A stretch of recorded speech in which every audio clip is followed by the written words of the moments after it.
Hello hello আসসালামু আলাইকুম।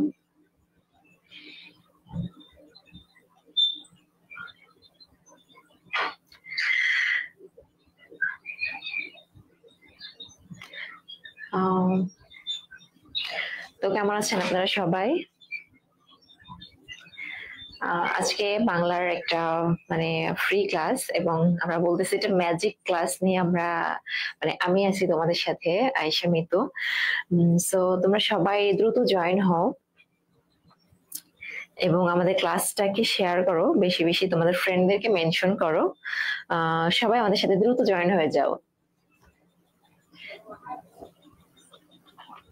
আচ্ছা, অলরেডি আমাদের সাথে যুক্ত হওয়া শুরু করছে খাদিজা খুশি বিজলি। আচ্ছা, সবাই তোমরা তোমাদের ফ্রেন্ডদেরকে মেনশন করো এবং হচ্ছে দ্রুত আমাদের লাইভটা শেয়ার করো, এবং সবাইকে বলো একটু দ্রুত জয়েন হতে।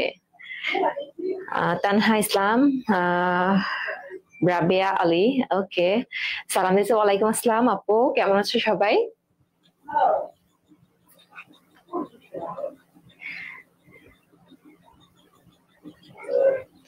ওকে, রাবিয়া আলী আজকে নতুন, ওকে, অভিনন্দন।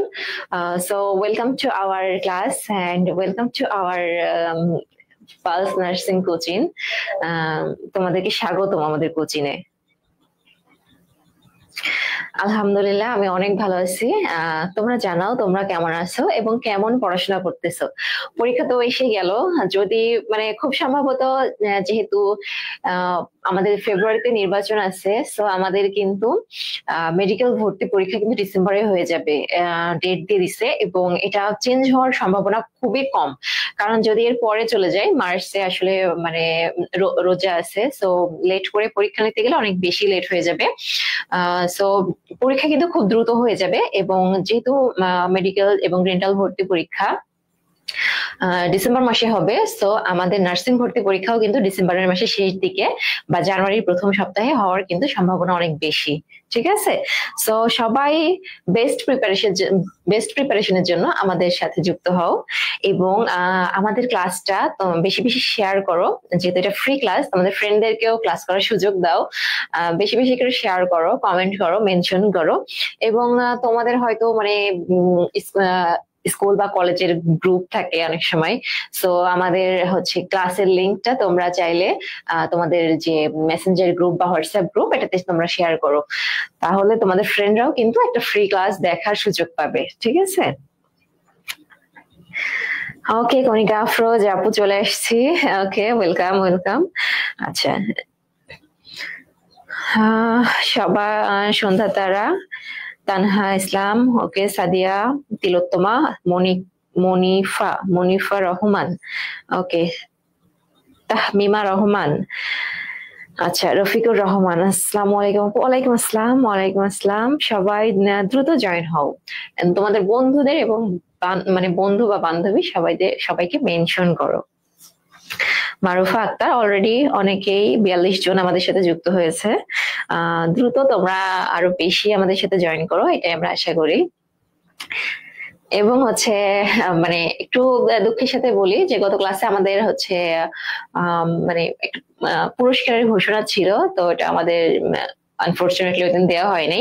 এটা আমরা আজকে হচ্ছে এই পুরস্কারটা ঘোষণা দিব, এবং প্রথমে আমরা বলবো আমাদের গত ক্লাসে হচ্ছে মানে সর্বোচ্চ কমেন্ট এবং হচ্ছে সর্বপ্রথম নির্ভুল উত্তর দেওয়ার জন্য যারা আর কি বিজয়ী, তাদের দুইজনের নাম আজকে আমরা বলবো এবং তাদের কাছে মোবাইল রিচার্জ চলে যাবে। সো তোমরা নাম বলার পরপরই তোমরা তোমাদের ফোন নাম্বারটা আমাদের হচ্ছে পেজে নক দিয়ে তোমাদের ফোন নাম্বারটা দিবা। সো দিলে আমরা তাদের যে গিফট তাদের প্রাপ্য সেটা গিফটটা আমরা এখনই পৌঁছাই দিব। আমাদের ক্লাস চলাকালীন লাইভ চলাকালীন সময়ে এই মুহূর্তে তারা তাদের গিফট পাবে। আচ্ছা, সো শেয়ার করো, তোমরা শেয়ার করো এবং মেনশন করো, সর্বোচ্চ শেয়ার এবং সর্বোচ্চ মেনশন করার চেষ্টা করো। আচ্ছা হৃদিতা আপু, এক্সাম কবে হবে? খুব সম্ভবত ডিসেম্বরের শেষে অথবা জানুয়ারির শুরুতে এক্সামটা হবে বলে আমরা আশা করি। ঠিক আছে আপু, আমরা আশা করব যে ডিসেম্বরের শেষে অথবা হচ্ছে জানুয়ারির শুরুতে বা জানুয়ারি মাসের মিডিলেও হতে পারে। আচ্ছা যাই হোক, ডিসেম্বরের শেষে এবং জানুয়ারি, ডিসেম্বরের লাস্ট যে 10 দিন বা জানুয়ারি মাস, এটাই আমরা আশা করব যে আমাদের পরীক্ষা হবে। ঠিক আছে,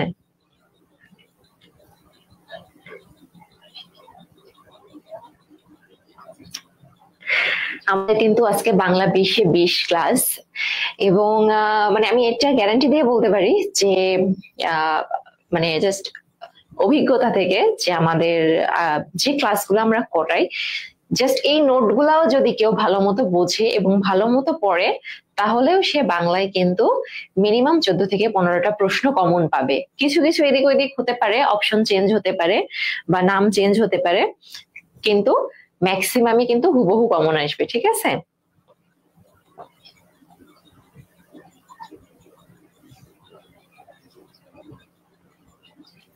আচ্ছা কৃপাদেব, কিসের এক্সাম আপু? আপু কিসের এক্সাম বলতে নার্সিং ভর্তি পরীক্ষা, যেহেতু 3টা পরীক্ষাই একই দিনে হয়, সো এটা তো হচ্ছে নার্সিং ভর্তি পরীক্ষা এবং 3টা পরীক্ষাই একই দিনে একই সাথে হবে আর কি।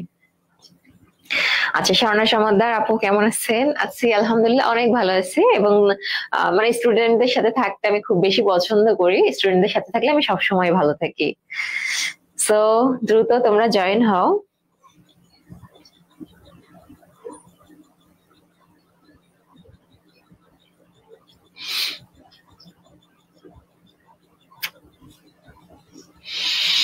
আচ্ছা খাদিজা খুশি কমেন্ট করছো যে আপু মেতে এক্সাম, তো এক্সাম এত আগে নিবে। আচ্ছা এত আগে নিবে বলতে ইউজুয়ালি পরীক্ষার পর থেকে কিন্তু 3 মাস সময় পাওয়ার কথা, সেখানে হচ্ছে অলরেডি তোমরা কিন্তু 3 মাস থেকে 4 মাস সময় কিন্তু পাচ্ছ।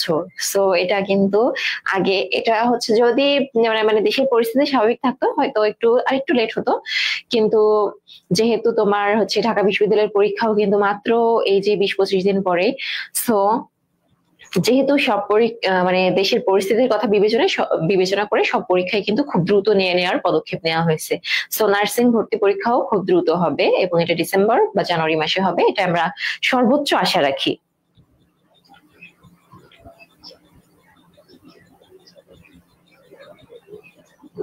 ওকে ওকে ঠিক আছে, আমরা ক্লাসে যাওয়ার আগে আমরা শুরু করি।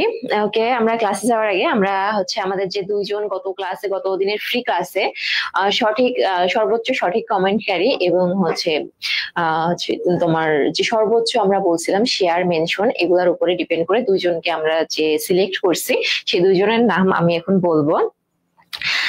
তারা আমাদের পেজে নক করো। সো একজন হচ্ছে হাসি এবং আরেকজন হচ্ছে আমাদের হাসি এবং নাইমা সুলতানা। ঠিক আছে, হাসি এবং নাইমা সুলতানা 2 জন আমাদের পেজে নক করো। হাসি এবং নাইমা সুলতানা 2 জন আমাদের পেজে নক করো, তোমাদের জন্য গিফটের ব্যবস্থা আছে। আচ্ছা ওকে, এবং তোমাদের আরেকটু বলি, সেটা হচ্ছে আমাদের আজকের এই যে ফ্রি ক্লাস চলাকালীন সময়ে যারা ভর্তি কনফার্ম করবে তাদের মধ্যে প্রথম 2 জন কিন্তু 500 টাকা ডিসকাউন্টে ভর্তি হতে পারবে। ঠিক আছে, সো পালসের সাথে যুক্ত মানে হবে কি হবে না এটার ডিসিশন কিন্তু খুব দ্রুতই তোমাকে নিতে হবে, এবং এই দ্রুত ডিসিশনের মাধ্যমে কিন্তু একটা ডিসকাউন্ট পাওয়ারও তোমার সম্ভাবনা আছে। সো ক্লাস চলাকালীন সময়ে তোমরা যারা ভর্তি হবে তাদের 2 জনের জন্য, প্রথম 2 জনের জন্য থাকবে 500 টাকা ডিসকাউন্ট। ওকে,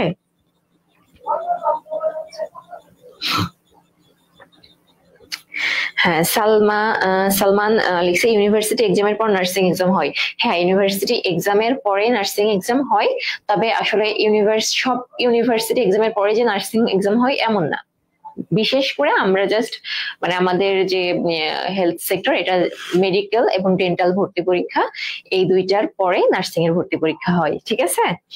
সো আমরা ফোকাস করব মেডিকেল এবং ডেন্টালের যে ভর্তি পরীক্ষার ডেট, এটার পরে আমাদের নার্সিং ভর্তি পরীক্ষা হবে। আচ্ছা, ওকে। সো এখন আমরা আমাদের ক্লাসে চলে যাই। দেখো ভয়েস ক্লিয়ার আছে কিনা এবং বোর্ড ক্লিয়ার দেখা যায় কিনা একটু আমাকে জানাও, ঠিক আছে? যে আচ্ছা, আজকে গিফট দিব কিনা আমাদের হচ্ছে, দেখি পরিচালক ভাইয়া কি বলে, আজকে গিফট থাকবে কি থাকবে কিনা। ওকে, আজকেও কিন্তু মানে সবচেয়ে বেশি সঠিক কমেন্টকারী এবং সর্বপ্রথম সঠিক কমেন্টকারী এবং সর্বোচ্চ শেয়ার, এটার উপরে ডিপেন্ড করে কিন্তু আমরা আজকেও 3 জনকে গিফট দিব, ঠিক আছে? সো অ্যাক্টিভলি সবাই ক্লাস করো এবং মানে মনোযোগ সহকারে সবাই ক্লাস করো। আচ্ছা,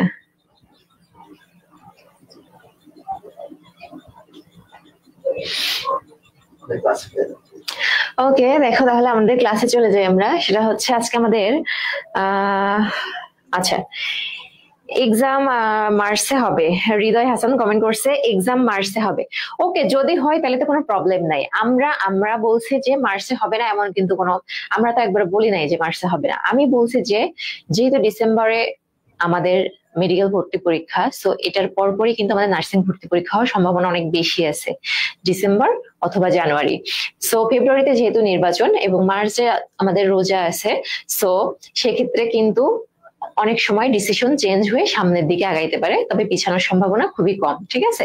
সো মার্চে হবে না এমন না, যদি পিছাই সেটা তো আলহামদুলিল্লাহ, তবে আগে হওয়ার জন্য আগে হবে এরকম প্রিপারেশনই আমরা নিব, ঠিক আছে? ওকে, আচ্ছা, এখন দেখো তাহলে আমাদের ক্লাস কিন্তু আজকে হচ্ছে বাংলা, দেখো গ্রামারের একটা ক্লাস, সেটা হচ্ছে বাক্যের অংশ এবং শ্রেণী বিভাগ, বাক্যের অংশ এবং শ্রেণী বিভাগ, ঠিক আছে? সো দেখো এই যে বাক্যের অংশ, এখন বাক্য বলতে আসলে আমরা কি বুঝি, ঠিক আছে? বাক্য বলতে আমরা কি বুঝি, দেখো এখানে সুন্দর করে নোট করে দেওয়া আছে যে এক বা একাধিক শব্দ দিয়ে গঠিত অর্থপূর্ণ বা পূর্ণ অর্থবোধক বা অর্থপূর্ণ, একই কথা, ভাষাগত এককে কি বলা হচ্ছে? বাক্য, ঠিক আছে? ভাষাগত এককে বলা হচ্ছে বাক্য। এখন দেখো এই যে এখানে একটা উদাহরণ দেওয়া আছে যে সজল ও লতা বই পড়ে, ঠিক আছে? সজল ও লতা বই পড়ে। সো এখানে দেখো এই যে সজল এবং লতা বই পড়ে, এটার মাধ্যমে কিন্তু একটা আমাদের যে মানে সজল এবং লতা যে একটা কাজ করতেছে বা বইটা পড়তেছে, এটার কিন্তু তাদের মানে একটা পূর্ণাঙ্গ অর্থবোধক কিন্তু কথা প্রকাশ পাচ্ছে। সো এটা একটা বাক্য, ঠিক আছে? এখন দেখো এখানে একটা কথা লেখা আছে, সেটা হচ্ছে বাক্যের মধ্যে স্থান পাওয়া প্রতিটি শব্দকে বলা হয় পদ, ঠিক আছে? বাক্যের মধ্যে স্থান পাওয়া প্রত্যেকটা শব্দকে কি বলা হচ্ছে? পদ। সো দেখো আমরা আগে জানতাম যে পদ হচ্ছে 5 প্রকার, কিন্তু আমাদের কিন্তু নতুন কারিকুলামের বইয়ে এটা কিন্তু চেঞ্জ হয়েছে যে পদ হচ্ছে কিন্তু এখন 8 প্রকার, ঠিক আছে? পদ হচ্ছে কিন্তু 8 প্রকার। সো অর্থাৎ শব্দ বিবেচনায় ওখানে এইভাবে লেখা আছে যে শব্দ বিবেচনায় পদ 8 প্রকার, ঠিক আছে? সো দেখো যে এখানে বলছে যে বাক্যের মধ্যে স্থান পাওয়া প্রত্যেকটি শব্দকে কি বলা হবে? পদ। ওকে, আচ্ছা,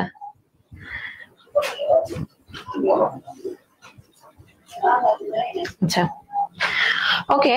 সো দেখো আমরা আলহামদুলিল্লাহ, হাসি কমেন্ট করছে আলহামদুলিল্লাহ 111+ student, so we are glad to have you with us. আমাদের সাথে 111 জন স্টুডেন্ট পেয়ে আমরা খুবই হচ্ছে আনন্দিত। এখন আমরা দেখো এটা খুবই একটা, আচ্ছা, সো সবাই হচ্ছে রিঅ্যাক্ট এবং কমেন্ট করো, আচ্ছা ঠিক আছে। আচ্ছা, নেক্সট দেখো আমরা আমাদের নেক্সট স্লাইডে যাই। সেটা হচ্ছে বাক্যের মধ্যে একাধিক, একটা কথা এখানে লেখা আছে যে বাক্যের মধ্যে একাধিক শব্দের গুচ্ছকে অনেক সময় একই পদের মতো কাজ করে, ঠিক আছে? একই পদের মতো কাজ করে, অর্থাৎ বাক্যের মধ্যে একাধিক শব্দ, একাধিক বলতে কি বোঝায়? একটার বেশি বা একের অধিক, ঠিক আছে? একের অধিক শব্দ কি করে একটা পদের মতো কাজ করে অনেক সময়, তখন তাকে কি বলা হয়? বর্গ বলা হয়, তখন এই শব্দগুচ্ছকে কি বলা হয়? বর্গ বলা হয়। সো এই লাইনটা কিন্তু বেশি গুরুত্বপূর্ণ আমার কাছে। এই লাইনটা বেশি মনে রাখতে হবে, যে মানে প্রশ্নটা যদি আসে এমন আসবে যে বাক্যের মধ্যে একাধিক শব্দের গুচ্ছকে কি বলা হয়, বা বাক্যের মধ্যে একাধিক শব্দের গুচ্ছ যদি একটি পদের মতো কাজ করে, ঠিক আছে, এরকম আসবে যে বাক্যের মধ্যে একাধিক শব্দের গুচ্ছ যদি একটি পদের মতো কাজ করে তাহলে তাকে কি বলা হয়। তখন কিন্তু এখানে 4টা অপশন দিয়ে কিন্তু এখান থেকে একটা এমসিকিউ আসতে পারে। সো এটা কিন্তু এমসিকিউ এর জন্য একটা মানে খুবই ইম্পর্টেন্ট লাইন, ঠিক আছে। আচ্ছা, এখন দেখো এই যে বাক্য, এই যে উপরের বাক্য, এই বাক্যে দেখো এখানে কথা আছে একটা, যে সজলতা একটি বর্গ, অর্থাৎ এখানে দেখো সজল, সজল একটা নাম বিশেষ্য, এবং দেখো লতা এটাও কিন্তু একটা বিশেষ্য, ঠিক আছে। এই যে বিশেষ্য দুইটাই কিন্তু বিশেষ্য, এবং এই দুইজনই কি করতেছে, মানে একটা কাজ করতেছে। সো এরা দুইজন কিন্তু একই একটা পদের মতো আচরণ করতেছে, সুতরাং এটাকে কি বলা হচ্ছে, যে একটা বর্গ। ওকে, এখন দেখো আমরা যদি আরেকটা হচ্ছে উদাহরণ দিই, তাহলে দেখো এমন হয় উদাহরণটা, যে মায়া, আমি মনে করো একটা বললাম যে বোঝার জন্য, তোমাদের বোঝানোর জন্য আমি বললাম যে মায়া ও মালা, মায়া ও মালা খুব সকালে, খুব সকালে বাড়ির সামনে দাঁড়িয়ে থাকা, বাড়ির সামনে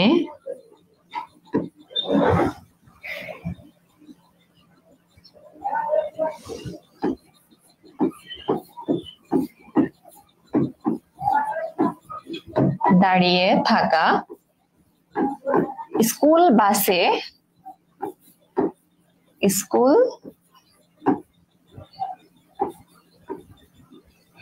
বাসে গিয়ে উঠলো, ঠিক আছে, মনে করো একটা একটা বাক্য।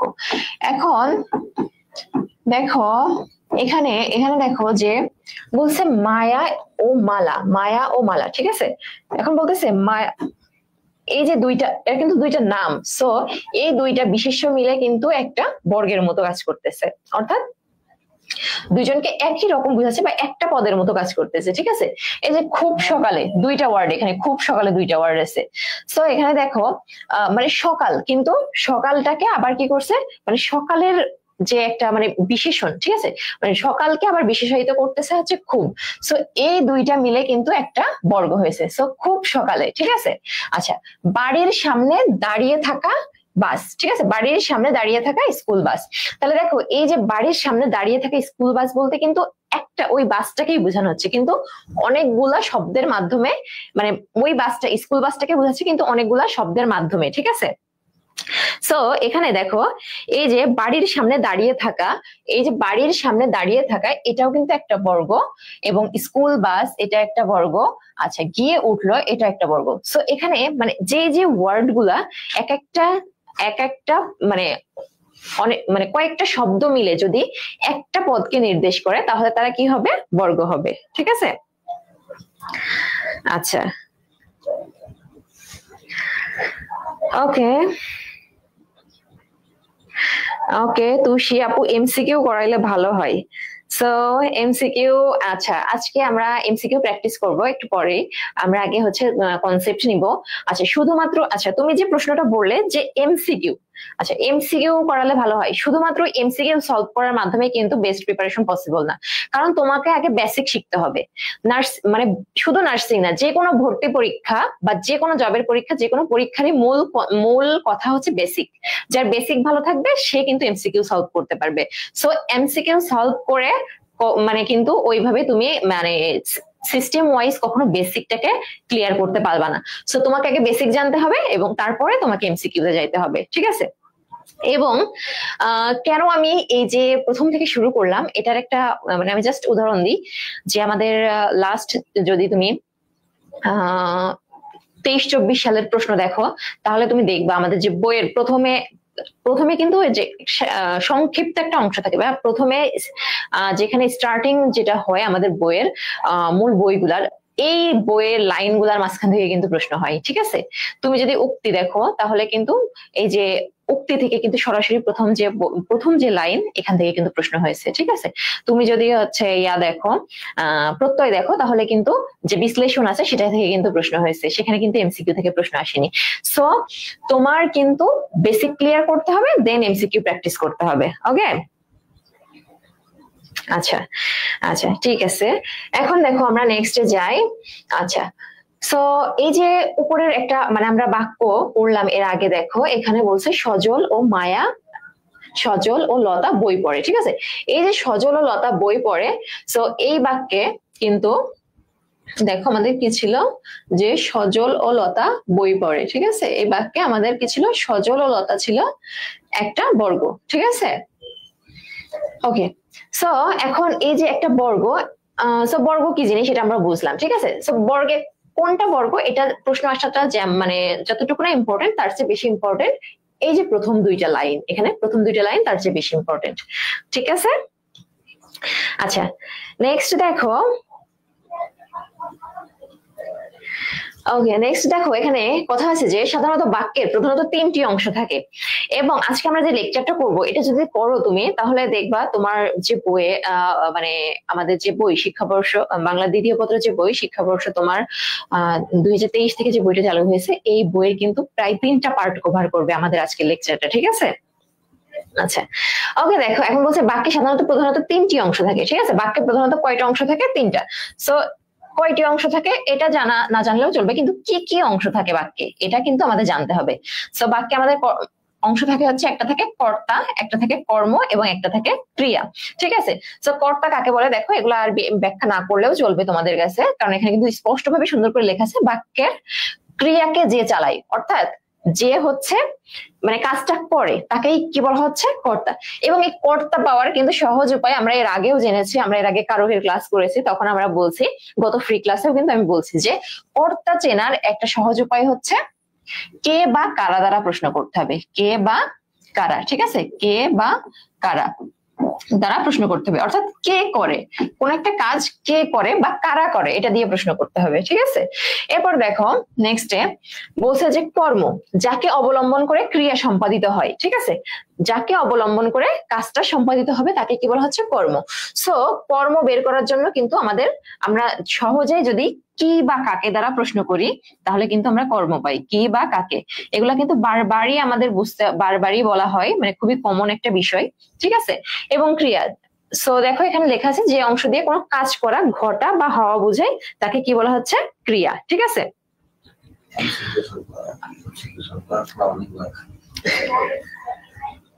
আচ্ছা ঠিক আছে, সো এখানে দেখো সজল লতা কর্তা, বই হচ্ছে কর্ম, পরে হচ্ছে ক্রিয়া, ঠিক আছে?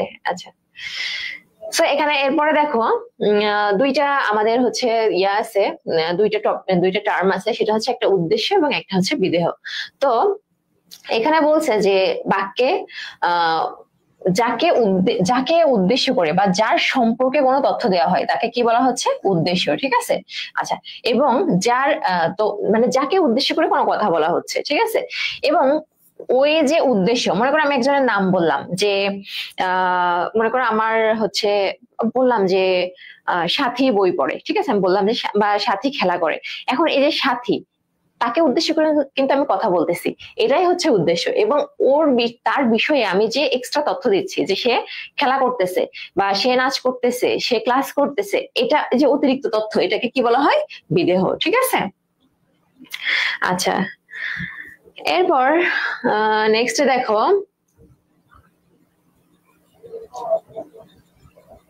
আচ্ছা নেক্সট দেখো আমাদের আমরা ব্যাখ্যা পড়লাম কিছু, এখন দেখো আমাদের হচ্ছে আমাদের একটা টপিক আছে কি, বাক্য প্রকরণ, ঠিক আছে? বাক্য প্রকরণ অর্থাৎ প্রকরণ বলতে বোঝাচ্ছে কি, প্রকারভেদ। বাক্য বলতে কি বোঝাচ্ছে, যে প্রকারভেদ। এখন এই যে প্রকারভেদ, বাক্যের যে প্রকারভেদ, এই যে প্রকারভেদ কেমন মানে বাক্য কিভাবে আমরা আলাদা ভাবে প্রকারভেদ করতে পারি সেটাই কিন্তু এখানে বোঝাচ্ছে। দেখো গঠনগত দিক দিয়ে বাক্য, অর্থাৎ তার মানে এখানে গঠনগত কথা বলছে, তার মানে আরো নিশ্চয়ই অন্যান্য বিভিন্ন ধরনের কিন্তু হতে পারে, তোমার বিভিন্ন ভাবে কিন্তু বাক্যকে ভাগ করা যায়, ঠিক আছে? এখন দেখো এখানে যে গঠনগত দিক দিয়ে বাক্যকে 3 ভাগে ভাগ করা হয়, ঠিক আছে, 3 ভাগে ভাগ করা হয়েছে। সো এই গঠনগত দিক দিয়ে বাক্যকে 3 ভাগে যে ভাগ করা হয়েছে তার মধ্যে 1 নম্বরে কি আছে, সরল বাক্য, এটা কিন্তু জানি, ঠিক আছে। এবং আমরা এগুলার মাঝে মাঝে কিন্তু আমরা এমসিকিউ প্র্যাকটিস করব, যে সরল বাক্য, তারপরে 2 নম্বরে আমাদের কি আছে, জটিল বাক্য, জটিল বাক্য, আচ্ছা 3 নম্বরে আছে আমাদের হচ্ছে জটিল বা মিশ্র বাক্য, ঠিক আছে, জটিল বা মিশ্র বাক্য, এবং 3 নম্বরে আছে হচ্ছে যৌগিক বাক্য। ওকে, 3 নম্বরে কি আছে, যৌগিক বাক্য।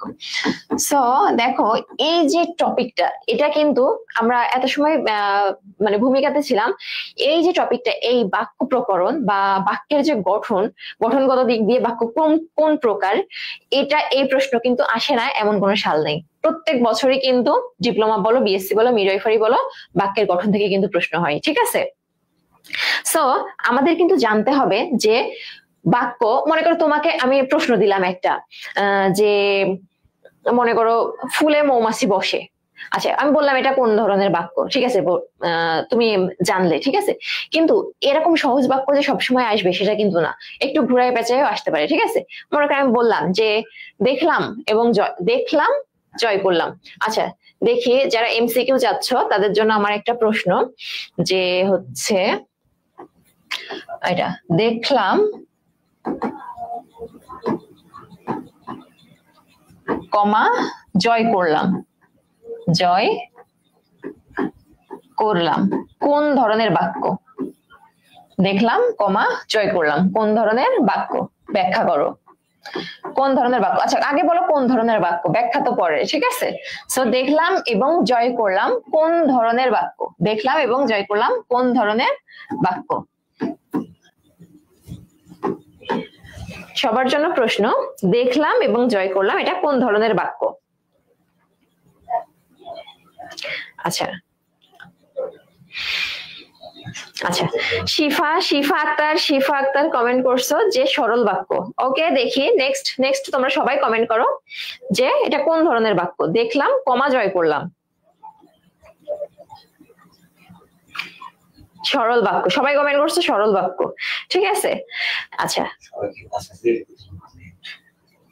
আচ্ছা লিংক, আচ্ছা সো সবাই একটু হচ্ছে আমাদের ক্লাসটা কেমন লাগতেছে সবাই কমেন্ট করো এবং রিয়াক্ট করো যে আমাদের ক্লাসটা কেমন লাগতেছে, এবং আমরা কিন্তু আরো ধাপে ধাপে অনেক কিছু শিখবো আমাদের ক্লাসে।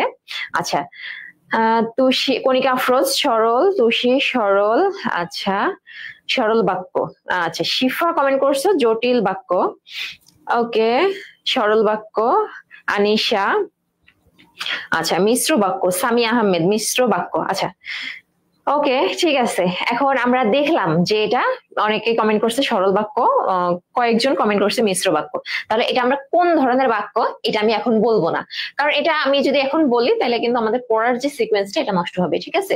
সো আমি এখন সিকোয়েন্স অনুযায়ী প্রথমে সরল বাক্য কেমন কেমন হতে পারে এটা বুঝাবো, জটিল বাক্য কেমন কেমন হতে পারে এটা বুঝাবো, যৌগিক বাক্য কেমন কেমন হতে পারে এটা বুঝাবো, এবং এই 3টা ধাপ বোঝার পরে তুমি এসে এটার অ্যান্সার করবা যে কেমন বাক্য।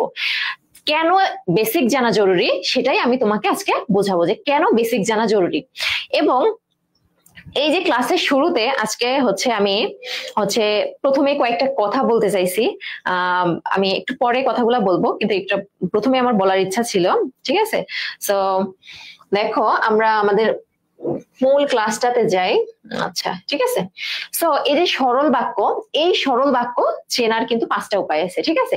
এগুলা কিন্তু তুমি চাইলেই তোমার বোর্ড বই বা যে গাইড বই আছে এগুলা এভাবে কিন্তু পাবা না, ঠিক আছে। এখানে যেভাবে যে শর্ট বা টেকনিক দেয়া আছে এগুলা কিন্তু তুমি চাইলেই পাবা না। সো দেখো এই যে 5টা নিয়ম, 5টা নিয়মের মধ্যে আমাদের প্রথম 1 নম্বরের নিয়ম হচ্ছে যে আমরা সবাই জানি যে একটা সরল বাক্য চেনার উপায় হচ্ছে একটা কর্তা থাকবে, একটা ক্রিয়া থাকবে, একটা সমাপিকা ক্রিয়া, একটা কর্ম থাকবে, একটা সমাপিকা ক্রিয়া থাকবে, তাই তো। আমরা শুধুমাত্র কিন্তু এই একটা রুলসে জানি যে একটা কর্তা থাকবে, একটা কর্ম থাকবে এবং একটা সমাপিকা ক্রিয়া থাকবে। এখানে কিন্তু সেম কথা বলা আছে, একটা কর্তা, একটা কর্ম, একটা সমাপিকা ক্রিয়া। সো এই গঠন অনুযায়ী দেখো জেসমিন সবার জন্য চা বানিয়েছে। সো এখানে দেখো জেসমিন, এই যে জেসমিন, আচ্ছা আমরা বললাম কে বা কারা দ্বারা প্রশ্ন করতে, তাই তো। কে বা কারা দ্বারা প্রশ্ন করতে, তাহলে যে কে বা কারা দ্বারা, কে চা বানিয়েছে জেসমিন, সো এটা কর্তা। ওকে কর্তা। আচ্ছা কি বানিয়েছে, চা বানিয়েছে, সো এটা কিন্তু কর্ম। এবং বানিয়েছে, বানিয়েছে মানে কোনো কাজ বোঝাচ্ছে, সো এটা ক্রিয়া। ঠিক আছে, সো এটা ক্রিয়া। এখন দেখো কর্তা আছে। আচ্ছা এটা কিন্তু এটা দিয়ে এই যে সমাপিকা ক্রিয়া, আসলে সমাপিকা ক্রিয়াটা কি, যেটা দিয়ে মনের ভাবটা সম্পূর্ণরূপে প্রকাশ পাবে। মনের ভাব কিভাবে সম্পূর্ণরূপে প্রকাশ পাবে তাকে কি বলা হবে, সমাপিকা ক্রিয়া, বা ওই কাজটাকে সম্পূর্ণ বোঝায়, সম্পূর্ণ করা বোঝায়। ঠিক আছে, মনের ভাব কি হবে, সম্পূর্ণ প্রকাশ পাবে, তাকে কি বলা হবে, সমাপিকা ক্রিয়া। আমরা কিন্তু বিশেষ বিশেষণ, সর্বনাম, অব্যয়, ক্রিয়া এইগুলো যখন পড়ব তখন কিন্তু আমাদের এখানে ক্রিয়ার যে প্রকারভেদগুলো আছে সেখানে আমরা সমাপিকা ক্রিয়া দেখতে পারবো।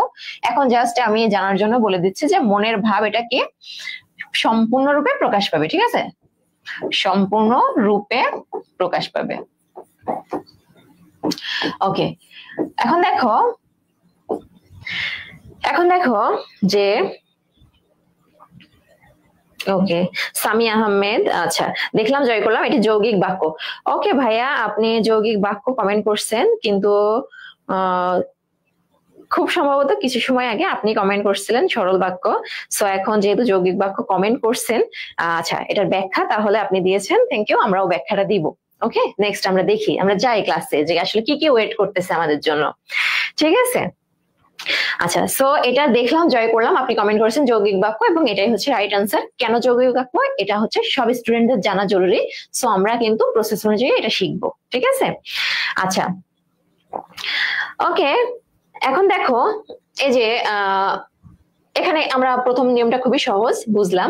এখন দেখো আমাদের 2 নম্বরে কেমন নিয়ম থাকতে পারে। ঠিক আছে, 2 নম্বরে আমাদের কেমন থাকতে পারে। ঠিক আছে, দেখো 2 নম্বরে আমাদের একটা নিয়ম আছে, এটা হচ্ছে যে একটি মাত্র কি থাকবে, একটি মাত্র কর্তা, একটি মাত্র কর্ম এবং সমাপিকা ক্রিয়াটি উজ্জ্ব থাকবে। কি বলছে 2 নম্বর নিয়মে আমাদের, যে একটি মাত্র কি থাকবে, কর্তা থাকবে এবং একটি মাত্র কর্ম থাকবে, কিন্তু সমাপিকা ক্রিয়া অর্থাৎ আমাদের যে ক্রিয়া আছে সেটা কি থাকবে, উজ্জ্ব থাকবে। উজ্জ্ব থাকা মানে কি, সরাসরি দেয়া থাকবে না বা লুকায়িত থাকবে। ঠিক আছে, সরাসরি থাকবে না, সরাসরি থাকবে না। ওকে, সরাসরি থাকবে না।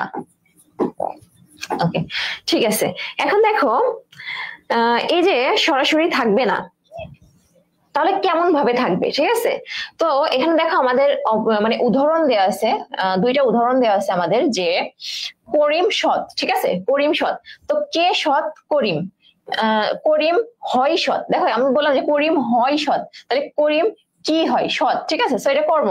এখন দেখো এই যে করিম সৎ, এখানে কিন্তু কোনো ক্রিয়া নেই। আচ্ছা কোনো ক্রিয়া নেই, তাহলে আমরা যদি প্রথমে 1 নম্বর নিয়ম যারা জানে, শুধুমাত্র আমি বললাম যে যারা শুধুমাত্র এই 1 নম্বর নিয়ম জানে যে একটি কর্তা, একটি কর্ম, একটি সমাপিকা ক্রিয়া, শুধু এই নিয়ম যারা জানে তারা তো ওই বাক্যে কোনো ক্রিয়া খুঁজে পাবে না, তাহলে তারা কিভাবে এটা বিশ্লেষণ করবে যেটা সরল বাক্য।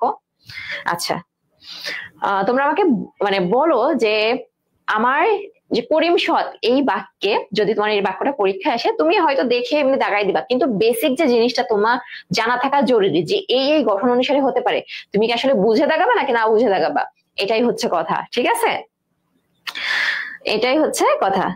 সো দেখো এখানে তাহলে কিন্তু আমরা 2 নম্বর নিয়মে দেখতে পারতেছি কি, যে এখানে কি থাকবে, এই যে সমাপিকা ক্রিয়া এটা কিন্তু উজ্জ্ব থাকবে। সো এই যে করিম সৎ, এখানে কিন্তু হয় একটা সমাপিকা ক্রিয়া আছে, যে করিম হয় কেমন, সৎ। ঠিক আছে, আচ্ছা এখানে দেখো আরেকটা উদাহরণ আছে আমাদের, সেটা হচ্ছে পরিশ্রম সৌভাগ্যের প্রসূতি। পরিশ্রম সৌভাগ্যের প্রসূতি, তাহলে হচ্ছে কে প্রসূতি বা কে মানে পরিশ্রম যদি করা হয় তাহলে কি হবে, সৌভাগ্য হবে। ঠিক আছে, বা হয়, এখানেও কিন্তু লুকায়িত একটা ক্রিয়া আছে, সেটা হচ্ছে হয়। সো কর্তা এবং সৌভাগ্যের প্রসূতি। ঠিক আছে, কি কি দিয়ে প্রশ্ন করলে মানে কি হয়, পরিশ্রম করলে কি হয়, সেটা হচ্ছে কিন্তু সৌভাগ্য হয়। ঠিক আছে, সো এই যে সৌভাগ্যের প্রসূতি এটা কিন্তু এখানে কর্ম। ঠিক আছে, সো কর্তা কর্ম এবং এখানে কিন্তু আমাদের সমাপিকা ক্রিয়া যেটা হয় এটা কিন্তু উজ্জ্ব আছে। ওকে আচ্ছা এতটুকু কি বুঝতে পারছো, এতটুকু বুঝতে পারছো কিনা সবাই আমাদের জানাও। এবং আচ্ছা আমি হচ্ছে একটা কথা বলি, সেটা হচ্ছে তোমার যখন তুমি পড়বা তখন তুমি শুধু কিন্তু আন্দাজে মুখস্থ করলে হবে না, তুমি যদি জেনে বুঝে পড়ো তাহলে যদি তোমার মানে আনকমন প্রশ্ন আসে তখন কিন্তু তুমি এটা বিশ্লেষণ করতে পারবা এবং সেই অনুযায়ী কিন্তু আনসার করতে পারবা। ঠিক আছে, আচ্ছা, এই যে তুষি কমেন্ট করছে, না বুঝে দাগাবো আপু, যেটা পারবো না নার্সিং এ নেগেটিভ মার্ক নাই। আচ্ছা, তুমি দেখা নেগেটিভ নাই মানে তুমি যে মানে যা ইচ্ছা তাই দাগাতে আসো, যা ইচ্ছা তাই দাগাতে আসো, এরকম করতে করতে তোমার দেখছো মানে মূল যে চান্স পাওয়ার জন্য যে মার্ক পাওয়া প্রয়োজন, তুমি কিন্তু সেটা থেকে বিচ্ছিন্ন হয়ে যাবে, ঠিক আছে?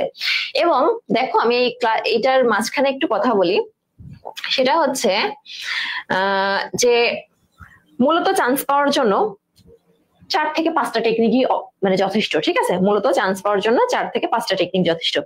এবং এই 4 থেকে 5টা টেকনিক কি কি হতে পারে দেখো। মনে করো তোমার অনেকে বলবে যে আমার জিপিএ কম, তাহলে আমি কি করব, আমার কি চান্স হবে, আমি এত পড়াশোনা করে কি করব, ঠিক আছে? কিন্তু না, আমি বলি আমার কাছে হচ্ছে মানে সমীকরণগুলো এরকম যে দেখো, যদি তুমি ভালো জিপিএ থাকে তোমার, ঠিক আছে, তাহলে দেখো ভালো জিপিএ, ভালো জিপিএ আছে তোমার, ভালো জিপিএ। এখন তুমি যদি ভালো জিপিএ থাকার পরেও যদি তুমি পরিশ্রম করো, তাহলে তুমি কি করবা জানো, যে ভালো ভালো প্রতিষ্ঠানে চান্স পাবা, ঠিক আছে? ভালো প্রতিষ্ঠানে চান্স পাবা, ভালো প্রতিষ্ঠান পাবা, ঠিক আছে? সো জিপিএ ভালো থাকবে, পরিশ্রম বেশি করবা, সঠিক পড়াশোনা করবা, তাহলে তোমার কি হবে, ভালো প্রতিষ্ঠানে চান্স হবে। এখন দেখো, মনে করো অনেকে বলবে যে আমার ভালো জিপিএ নাই, তাহলে কি আমার হবে না? অবশ্যই। দেখো মনে করো এখানে তোমার কম জিপিএ আছে, আমি বললাম যে কম জিপিএ, ঠিক আছে, তাহলে কম জিপিএ। এখন তোমার মনে করো কম জিপিএ আছে, তাহলে তখন তোমাকে কি করতে হবে জানো, তুমি মোটামুটি এখানে যদি পরিশ্রম করো তাহলে, এবং 100% সঠিক যদি তোমার প্রস্তুতি থাকে, তাহলে কিন্তু তোমার ভালো প্রতিষ্ঠান না হোক, চান্স কিন্তু তোমার হতে বাধ্য, ঠিক আছে? তোমার ভালো প্রতিষ্ঠান না হোক, তোমার কি হবে, চান্স কিন্তু হতে বাধ্য। সো যাদের জিপিএ কম তাদের জন্য কিন্তু কি পরিশ্রম এবং 100% কি লাগবে, প্রস্তুতি লাগবে, 100% কি লাগবে, প্রস্তুতি লাগবে, ঠিক আছে? সো তুমি কিন্তু আন্দাজে দাগাইলেই কিন্তু হবে না, নেগেটিভ মার্ক নাই তাই জন্য আন্দাজে দাগাইলেই কিন্তু হবে না। তুমি একটা সঠিক অ্যান্সার দাগানোর উপর নির্ভর করবে তুমি একটা ভালো কলেজে পড়তে পারবা কি পারবা না, 1 মার্ক কম বা বেশি পাওয়ার উপরে নির্ভর করবে তুমি একটা কলেজে চান্স পাবা কি পাবা না, ঠিক আছে? সো সবাই সিনসিয়ারলি পড়াশোনা করতে হবে, ওকে? এবং আরেকটা কথা বলি, সেটা হচ্ছে আপু আপনি চান্স পেলে 5 থেকে আপনাকে বিয়ে করে দেওয়া হবে। আচ্ছা আচ্ছা, ওকে, ঠিক আছে। কমেন্টে আচ্ছা, এখন দেখো আমরা কমেন্টে ইফেক্টিভ কথা বলবো এবং আমরা হচ্ছে জানবো যে আসলে আমাদের, যেহেতু আমরা এখানে মানে ফ্রি ক্লাসটা কেন করতেছি, কারণ আমরা সবাই কিন্তু ভর্তি পরীক্ষার্থী, ঠিক আছে? আমরা সবাই কিন্তু কি ভর্তি পরীক্ষার্থী। সো সামনে ভর্তি পরীক্ষায় একটা সিট আমার নামে করে নেয়া, এটাই কিন্তু একটা সবচেয়ে বড় চ্যালেঞ্জ, ঠিক আছে? সো একটা সিট, এই যে একটা সিট তোমার নামে করে নেয়া, এটাই কিন্তু একটা চ্যালেঞ্জ তোমার জন্য, ঠিক আছে? সো আমরা সবাই সিনসিয়ারলি কাজ করব, ঠিক আছে? অনেক সিনসিয়ারলি পড়াশোনা করব, ঠিক আছে? একটা জিনিস দেখো, এই যে একটা লোগো, মানে সব কলেজের কিন্তু একটা লোগো থাকে, সব ইনস্টিটিউটের একটা লোগো থাকে, ঠিক আছে?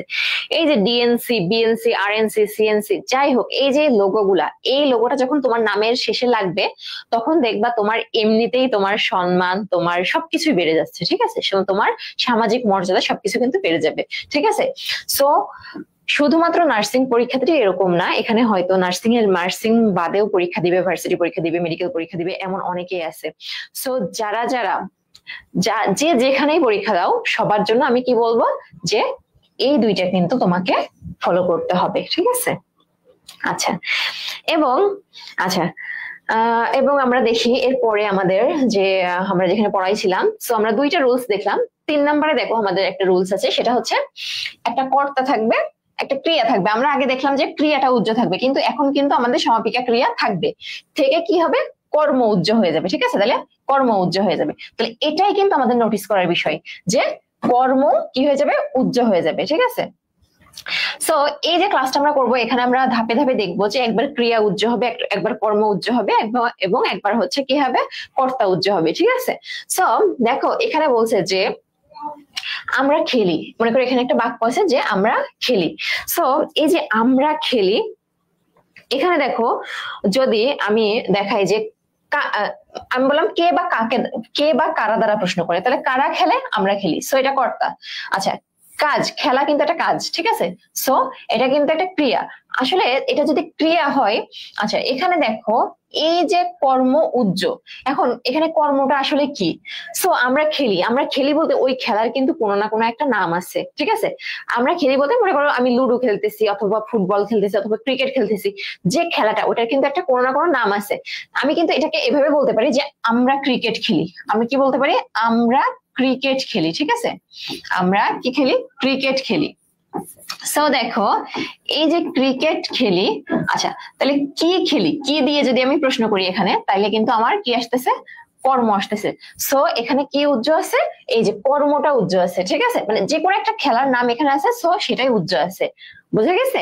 এবং এটাই হচ্ছে কর্ম, এবং এটাও কিন্তু গঠনগত দিক দিয়ে একটা সরল বাক্য, ঠিক আছে। ওকে, এরপর দেখো নেক্সট আমরা যাই যে কর্তা উজ্জ থাকবে, ঠিক আছে। নেক্সট আমাদের কি হবে? যে কর্তা উজ্জ থাকবে।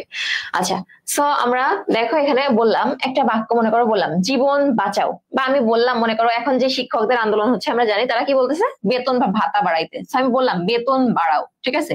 আমি বললাম বেতন বাড়াও, ঠিক আছে। তাইলে এই যে বেতন বাড়ানোর জন্য আমরা বলতেছি, কি বাড়ানোর জন্য বলতেছি? কি, তাহলে কি দিয়ে প্রশ্ন করলে কি হবে? এটা হচ্ছে কর্ম। এবং বাড়ানোর জন্য তো কাজ করতে হবে, তাই না? সো এটা হবে কি? ক্রিয়া। তাইলে এই যে কর্ম আছে, ক্রিয়া আছে, এখন কাকে বাড়ানোর জন্য বলতেছে? এই যে জীবন বাঁচাও, ঠিক আছে। কারো না কারো জীবন বাঁচাও, বা তুমি জীবন বাঁচাও, এরকম, ঠিক আছে। তুমি কি করো? জীবন বাঁচাও। আচ্ছা নার্সিং এ আসবা, সো নার্সিং কিন্তু একটা হেলথ কেয়ার সেক্টর। এখানে আসলে কিন্তু তোমাকে কি করতে হবে? সেবা দিতে হবে। সো সেবা যখন দিবা, তোমার হাতে কিন্তু একটা রোগীর জীবন এবং যে মরণ, এটা কিন্তু তোমার হাতে থাকবে। সো তুমি একটা ভালো ট্রিটমেন্টের মাধ্যমে কি করতে পারো? জীবন বাঁচাইতে পারো, ঠিক আছে। আমি বলতেছি তুমি জীবন বাঁচাও, তার মানে কিন্তু এখানে যে তুমি কে, ঠিক আছে, কে এটাই কিন্তু কর্তা, এই তুমিটা কিন্তু কর্তা। সো এখানে তুমিটা কিন্তু উজ্জ আছে, অর্থাৎ আমরা সরাসরি দেখতে পারতেছি না, তবে এটা কিন্তু আছে এখানে, ঠিক আছে। এবং এই উজ্জ থাকার মাধ্যমেও কিন্তু কি হতে পারে? বাক্য গঠন হতে পারে। সো যদি এইভাবে বাক্য গঠন হয়, আমরা সেটাকে কি বলবো? সরল বাক্য। ওকে, এখন দেখো বলছে যে বেতন বাড়াও, ঠিক আছে। তাহলে বেতন কাকে বাড়াতে বলতেছে? সরকারকে বলতেছে, যে সরকার বা আমাদের যে রাষ্ট্রপক্ষ, তাকে বলতেছে কি? যে আমাদের বেতন বাড়াবো, ঠিক আছে। তাহলে এখানে রাষ্ট্রপক্ষ কিন্তু কে? কর্তা, ঠিক আছে। আচ্ছা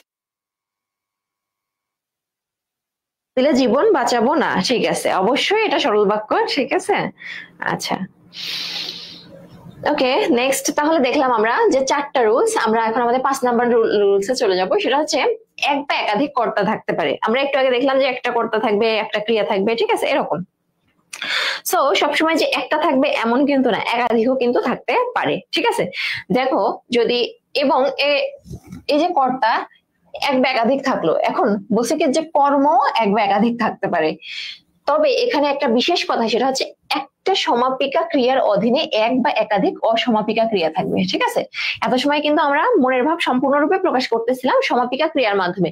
এখন কি হবে? একটা মানে আমাদের ক্রিয়া কিন্তু 2টা বা 3টাও থাকতে পারে, কিন্তু মাত্র একটা থাকবে সমাপিকা ক্রিয়া, মাত্র একটি থাকবে সমাপিকা ক্রিয়া, ঠিক আছে। একটি সমাপিকা ক্রিয়া, মাত্র একটি। এবং তার অধীনে কি থাকবে? তোমার অন্যান্য হচ্ছে অসমাপিকা ক্রিয়া থাকবে, ঠিক আছে। অন্যান্য অসমাপিকা ক্রিয়া, এই যে এক বা একাধিক অসমাপিকা ক্রিয়া। সো দেখো আমি যদি বলি যে, দেখো আমি যদি একটা উদাহরণ দিই তোমাদেরকে, সুসংবাদটা পেয়ে, সুসংবাদটা পেয়ে সে খুশি হয়ে গেল, ঠিক আছে। সুসংবাদটা পেয়ে সে খুশি হলো, আমি বললাম এটা। আচ্ছা এখানে বলতো এই বাক্যে সমাপিকা ক্রিয়া কোনটা আর অসমাপিকা ক্রিয়া কোনটা? আচ্ছা সবাই আমাকে কমেন্টে জানাও যে এই বাক্যে সমাপিকা, এই যে সুসংবাদটা পেয়ে সে খুশি হলো, এই বাক্যে কোনটা সমাপিকা ক্রিয়া এবং কোনটা অসমাপিকা ক্রিয়া? সবাই আমাকে কমেন্টে জানাও যে কোনটা সমাপিকা ক্রিয়া এবং কোনটা অসমাপিকা ক্রিয়া। আচ্ছা আমি একটু অ্যানাউন্স করি যে এই প্রশ্নে কোনটা সমাপিকা ক্রিয়া এবং কোনটা অসমাপিকা ক্রিয়া, এটার অ্যান্সার যে দিতে পারবে তার জন্য থাকবে আজকের প্রথম গিফট, ঠিক আছে। এবং এই মুহূর্তেই তার নাম ঘোষণা করা হবে। সো এই বাক্যে কোনটা সমাপিকা ক্রিয়া এবং কোনটা অসমাপিকা ক্রিয়া আমাকে জানাও। আচ্ছা, মনিফা রহমান কমেন্ট করছে সুসংবাদ। আচ্ছা, সুসংবাদটা আসলে আমি বলছি দুইটা অ্যান্সার লাগবে আমার, একটা হচ্ছে সমাপিকা ক্রিয়া এবং একটা হচ্ছে অসমাপিকা ক্রিয়া। আচ্ছা,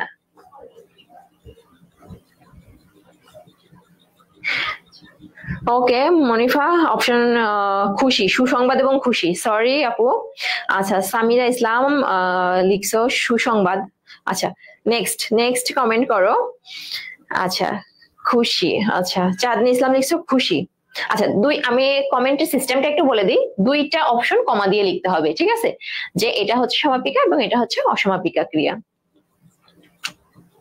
আচ্ছা, সাবিহা মুনতাহা কমেন্ট করছে সুসংবাদটা পেয়ে সে খুশি হলো, বাক্যটিতে পেয়ে হলো অসমাপিকা ক্রিয়া এবং হলো সমাপিকা ক্রিয়া। Yes Sabiha Muntaha, you are the winner for today's class.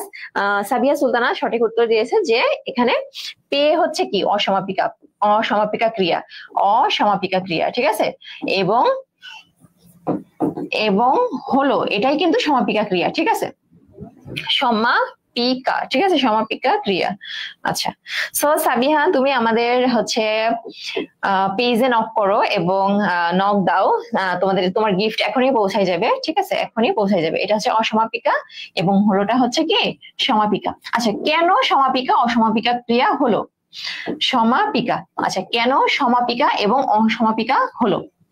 আচ্ছা, এটার ব্যাখ্যা আমি বলি যে আচ্ছা, পে অসমাপিকা। আচ্ছা, নেক্সট অনেকে কমেন্ট করছো হলো সমাপিকা, ঠিক আছে, ঠিক আছে আপু। আচ্ছা, অনেকে কমেন্ট করছো, ঠিক আছে, যেহেতু প্রথম সাবিহা কমেন্ট করছে, so Sabiha is the winner, ঠিক আছে। ওকে, এখন দেখো কেন হলো, এই যে পেটা হচ্ছে কেন অসমাপিকা, সেটা হচ্ছে আমি যদি এইটুকু বলতাম যে সুসংবাদটা পে, আচ্ছা, সুসংবাদটা পে, আমি এইটুকু বলে থেমে গেলাম। আচ্ছা, তাহলে পে এটা কিন্তু একটা ক্রিয়া বুঝাচ্ছে, ঠিক আছে, কিন্তু আসলে এই যে ক্রিয়াটা কি মনের ভাব পরিপূর্ণরূপে প্রকাশ করতেছে বা বাক্যটাকে পরিপূর্ণ একটা অর্থ দিচ্ছে না কিন্তু, ঠিক আছে। আমার মনে হচ্ছে যে সুসংবাদটা পাওয়ার পরে আসলে কি হলো, সুসংবাদটা পাওয়ার পরে আসলে কি হলো, আমার মনের মধ্যে কিন্তু জানার একটা আকাঙ্ক্ষা আছে বা আগ্রহ আছে। এই যে আকাঙ্ক্ষা আগ্রহ যদি থেকে যায় তখন সেটাই কিন্তু অসমাপিকা ক্রিয়া, ঠিক আছে। সো এখানে পেটা হচ্ছে কি অসমাপিকা ক্রিয়া, ঠিক আছে, পেটা হচ্ছে অসমাপিকা ক্রিয়া। এবং এখন দেখো এটা বলার পরে যখন আমি বলতেছি সে খুশি হলো, এই যে হলো, সে মানে সংবাদ পাওয়ার পরে সে কিন্তু খুশি হয়ে গেছে, সো এটা কিন্তু আমার মনের এই ক্রিয়াটা হলো হওয়া, হওয়া, ঠিক আছে, হওয়া ঘটা, আমরা তো একটু আগে দেখলাম যে হওয়া বা ঘটা, ঠিক আছে, বা করা, এই ধরনের কিছু। সো এই যে খুশি হলো, এই হলোটা কিন্তু ক্রিয়া এবং এটা দ্বারা মনের ভাব সম্পূর্ণ হয়, এটাকে কি বলা হচ্ছে সমাপিকা ক্রিয়া। সো এখানে কিন্তু আমরা সহজেই বুঝতে পারতেছি যে কোনটা সমাপিকা কোনটা অসমাপিকা।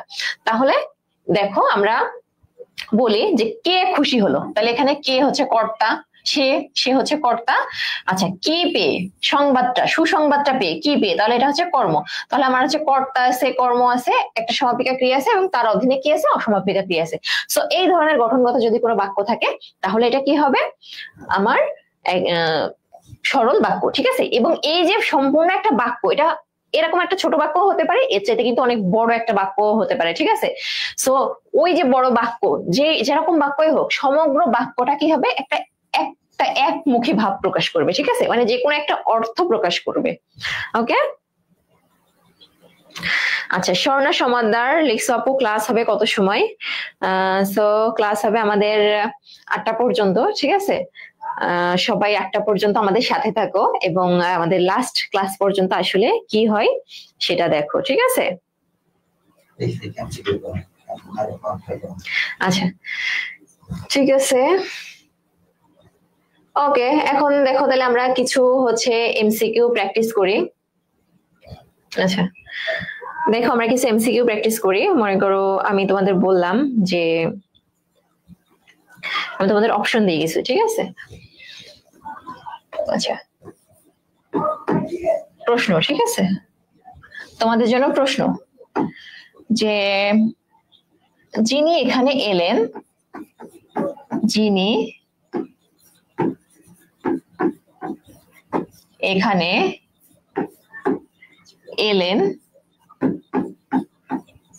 তিনি আমার বাবা, ঠিক আছে, তিনি আমার বাবা। আচ্ছা, এটা কোন ধরনের বাক্য? যিনি এখানে এলেন তিনি আমার বাবা, এটি কোন ধরনের বাক্য? এটি কোন ধরনের বাক্য?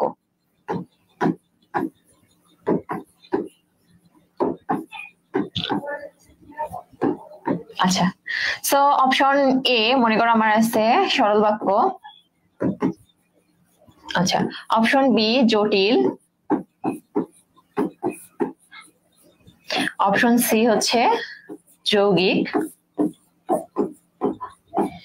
আচ্ছা আচ্ছা, তিনটা অপশনই আছে। সো বলো, যিনি এখানে এলেন তিনি আমার বাবা, এটা এটা কোন ধরনের বাক্য?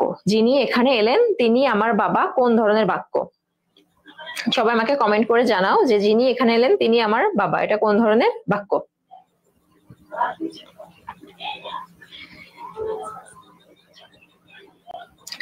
আচ্ছা, সো কমেন্ট করছো।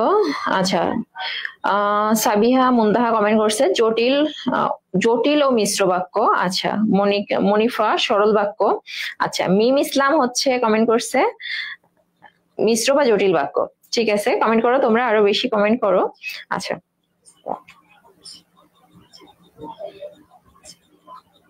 যিনি এখানে এলেন তিনি আমার বাবা, এটা কোন ধরনের বাক্য? ঠিক আছে। আচ্ছা, সো যারা কমেন্ট করছে এটা জটিল বা মিশ্র বাক্য, তাদের কমেন্টটাই কিন্তু ঠিক আছে। সো এটা কি জটিল বা, আচ্ছা জটিল বা মিশ্র বাক্য। তাহলে এখন জটিল বা মিশ্র বাক্যটা কেন হয়েছে? ঠিক আছে, তো জটিল বা মিশ্র বাক্য হওয়ার কিন্তু কিছু ক্যাটাগরি আছে, মানে ক্রাইটেরিয়া আছে, ঠিক আছে, বা চেনার। একইভাবে জটিল বা মিশ্র বাক্য চেনারও কিন্তু কিছু তোমার ওই যে আমরা যেরকম 5টা নিয়ম শিখলাম, সরল বাক্যে যেরকম 5টা নিয়ম শিখলাম, এরকম জটিল বাক্য শেখারও কিন্তু কয়েকটা নিয়ম আছে। সো এটা কিভাবে জটিল বাক্য, কিভাবে জটিল বাক্য? এখানে দেখো জটিল বাক্য চেনার কয়টা উপায় আছে? 3টা। সো দেখো জটিল বাক্যের সাথে কি থাকতে পারে? একটা আশ্রিত খণ্ড বাক্য, ঠিক আছে, একটা আশ্রিত খণ্ড বাক্য, এবং একটা কি থাকতে পারে? কমা, এবং একটা সরল বাক্য। অর্থাৎ একটা বাক্যে তোমার পুরো মনের ভাবটা প্রকাশ পেয়ে যাবে, ঠিক আছে, এবং একটা বাক্যে কি থাকবে? মানে পুরা মনের ভাবটা প্রকাশ করবে না, তবে ওইটার সাথেই সামঞ্জস্য রেখে একটা মানে অর্থ পূর্ণ না, অর্থ অপূর্ণ, এরকম একটা কথা দিবে, ঠিক আছে। দেখো যেমন দেখো যদি বলে যদি তোমার কিছু বলার থাকে তবে এখানেই বলো। আচ্ছা দেখো, এটা কিন্তু আমি এভাবেই বলতে পারি যে এখানেই বলো, এটা কিন্তু একটা এখানেই বলো বা এখানেই বলে ফেলো। এটা আমি তোমাকে মানে সরাসরি বললাম যে তুমি আমাকে একটা কথা বলতে চাচ্ছ, আমি তোমাকে বললাম যে এখানেই বলো, এটা কিন্তু একটা পরিপূর্ণ অর্থ প্রকাশ পেয়েছে। সো এটা কিন্তু একটা সরল বাক্য, ঠিক আছে। কিন্তু দেখো আমি বলছি যদি যদি তোমার কিছু বলার থাকে তবে এখানেই বলো, ঠিক আছে। এই যে যদি তোমার কিছু বলার থাকে, এটা কিন্তু একটা আশ্রিত বাক্য, ঠিক আছে। সো এইভাবে কিন্তু একটা কি গঠন হয়েছে? জটিল বাক্য গঠন হয়েছে, ঠিক আছে। এখন আরেকটা ভাবে হতে পারে, সেটা হচ্ছে সাপেক্ষ সর্বনাম। সো দেখো সাপেক্ষ সর্বনাম কি থাকবে, আর হচ্ছে তার সাথে কি থাকবে? কমা থাকতেও পারে বা নাও থাকতে পারে, ঠিক আছে। এখন দেখো নেক্সটে যদি আমরা একটা এক্সাম্পল দেখি যে সাপেক্ষ সর্বনাম গুলো আসলে কি কি। সো এখানে দেখো আমাদের সাপেক্ষ সর্বনাম আছে কিছু, এগুলা লিখে নাও তোমরা। যিনি তিনি, আচ্ছা যিনি তিনি, সো সাপেক্ষ সর্বনাম গুলো সবাই নোট করে নাও।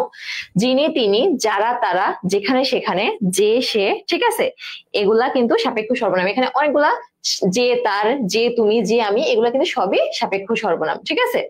আচ্ছা, সো এখানে দেখো যিনি এখানে এলেন তিনি আমার বাবা, আমি যে প্রশ্নটা দিলাম এটা কিন্তু দেখো যিনি তিনি সর্বনাম। এই যে আমরা একটু আগে প্র্যাকটিস করলাম, এই যে এখানে কিন্তু যিনি তিনি সাপেক্ষ সর্বনাম থাকায় কি হচ্ছে? এটা একটা জটিল বাক্য, ঠিক আছে। এছাড়াও দেখো জটিল বাক্য চেনার কিন্তু আরো একটা উপায় আছে, সেটা হচ্ছে কি নিত্য সম্বন্ধীয় অব্যয়ের প্রথম অংশ, ঠিক আছে।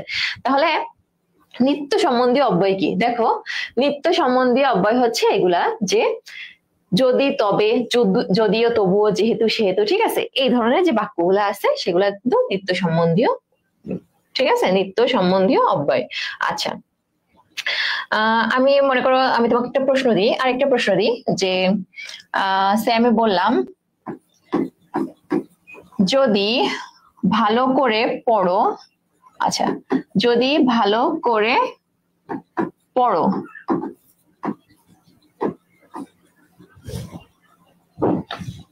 আচ্ছা যদি ভালো করে পড়ো তবে চান্স পাবে, আচ্ছা তবে চান্স পাবে, এটা কোন ধরনের বাক্য?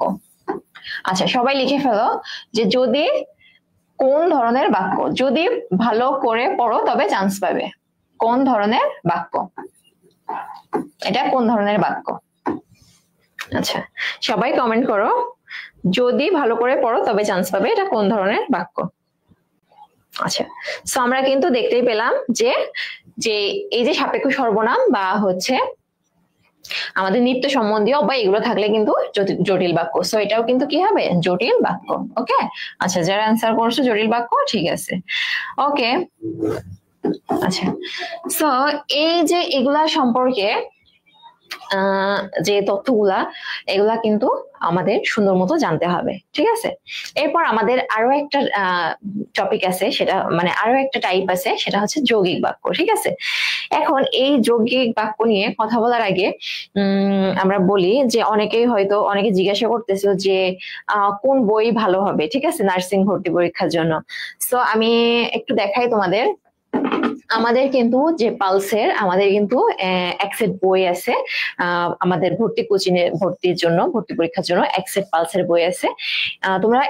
তোমরা এই এক সেট পালসের বই নিতে পারো, এবং যদি তোমরা ভর্তি হও তাহলে বইগুলা কিন্তু সম্পূর্ণ ফ্রি। এবং আমাদের হচ্ছে, তোমরা হয়তো অনেকে জানো না যে আমাদের অনলাইন, তোমরা এখন অনলাইন ক্লাস করতেছো, হয়তো অনেকে জানো না, আমাদের কিন্তু অফলাইন ব্যাচও আছে। এবং এই অফলাইন ব্যাচের আমাদের যে ব্রাঞ্চটা, এটা কিন্তু ফার্মগেটে অবস্থিত, ঠিক আছে। সো ফার্মগেটে যারা অনলাইনে, অনেকের পড়তে ভালো লাগে না, সো অনলাইনে যদি পড়তে ভালো না লাগে তো তারা আমাদের সরাসরি আমাদের কিন্তু অফলাইন ব্রাঞ্চ ফার্মগেট শাখায় ভর্তি হতে পারো, ঠিক আছে। এবং যারা অনলাইনে ক্লাস করতে আগ্রহী তারা কিন্তু আমাদের সাথে এই যে আমাদের পালস নার্সিং ভর্তি কোচিং অনলাইন শাখায়, অনলাইনেও কিন্তু যুক্ত হতে পারো, ঠিক আছে। আচ্ছা,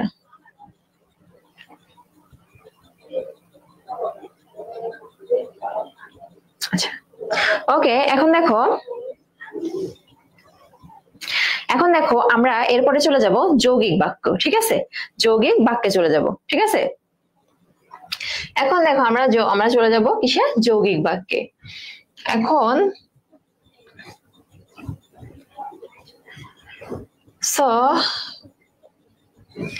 এখানে দেখো আমাদের যৌগিক বাক্য টপিকটা কিন্তু আছে আমাদের। আচ্ছা, আমরা দেখলাম যে সরল বাক্য চেনার আমাদের 5টা উপায় ছিল, আমরা জটিল বাক্য চেনার 3টা উপায় জানছি, এখন আমরা যৌগিক বাক্য চেনার আমরা 4টা উপায় জানবো, ঠিক আছে।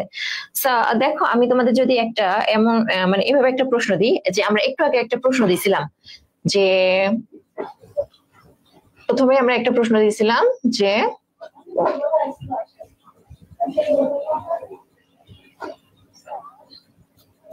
আচ্ছা, দেখলাম এবং জয় করলাম কোন ধরনের বাক্য? তো এটা হচ্ছে অনেকে অনেক ধরনের প্রশ্ন করছো, কিন্তু এটার কিন্তু সঠিক অ্যান্সার হচ্ছে যৌগিক বাক্য, ঠিক আছে। এটা সঠিক অ্যান্সার হচ্ছে কি? যৌগিক বাক্য। আচ্ছা, কেন যৌগিক বাক্য? কেন যৌগিক বাক্য, এটা এখন আমরা জানবো। আচ্ছা, কেন যৌগিক বাক্য? আচ্ছা, তোমাদের জন্য আমার আরেকটা প্রশ্ন আছে। আচ্ছা, দেখলাম জয় করলাম। আচ্ছা, এখন আরেকটা প্রশ্ন আমি যদি করি, এলাম, আচ্ছা, এলাম কমা দেখলাম, এলাম কমা দেখলাম এবং জয় করলাম, এটা কোন ধরনের বাক্য? এবং জয় করলাম, এলাম, দেখলাম এবং জয় করলাম, এটা কোন ধরনের বাক্য? সবাই কমেন্টে আমাকে জানাও যে এটা কোন ধরনের বাক্য। এলাম, দেখলাম এবং জয় করলাম, এটা কোন ধরনের বাক্য? ওকে,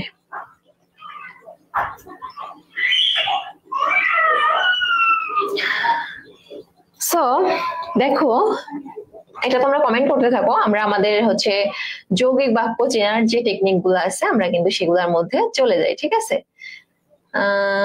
দেখো, আমাদের এরপরে আমরা সরল শিখলাম, জটিল শিখলাম, আচ্ছা, যৌগিক।